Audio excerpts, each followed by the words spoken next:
na wag kang magbabago. Dapat patas sa mga tao. Sa pinanggalingan mo ay matutong lumingon at laging tumawag sa Panginoon. Dahil siya ang kakampi mo, walang iba. At mangako sa sarili na hindi mag-iiba. Ang trato mo sa lahat dapat pantay-pantay. Alam ang tama sa mali, alam ang okay at sablay. Huwag masyadong pabida, huwag masyadong pachusi. Dahil sa bandang huli baka ikaw rin ang magsisi. Ayusin ang sarili mo, itama ang mga mali. At panigurado na ikaw din ang magwawagi. Huwag mong isipin na perfecto ako. Nagkataon lang na may respeto ako. Kung buenas ka ngayon, magpasalamat ka dahil mapalad ka. Kaso baka magbago ka. Baka magbago, baka magbago ka. Baka magbago ka. Baka magbago, baka magbago ka. Baka magbago ka.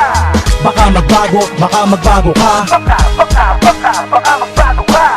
Baka magbago, baka magbago ka. Baka magbago ka. Tandang tanda ko pa nung bata pa ako. Ang lagi sinasabi ng mga magulang ko na wag daw akong magbabago sa pakikisama sa mga tao. At palagi daw akong magpapakumbaba dahil ang inaangat ayun nasa ibaba. Di bali nang walang wala, wag lang yung walang hiya. Na kung makapal ang bulsa, ganun din ang muka.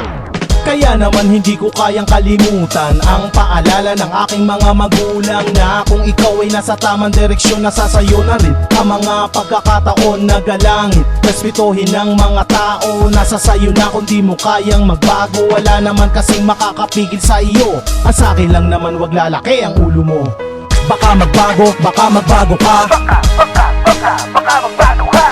Baka magbago, baka magbago ka. Baka magbago ka.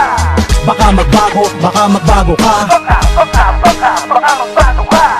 Baka magbago, baka magbago ka. Baka magbago ka. Baka magbago, baka magbago ka. Baka magbago ka. Baka magbago, baka magbago ka. Baka magbago ka. Baka magbago, baka magbago ka. Baka magbago ka. Baka magbago, baka magbago ka. Baka magbago ka. Baka magbago ka.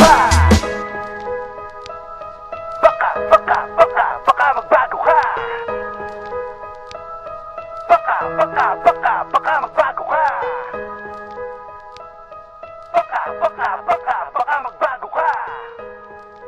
magbago ka.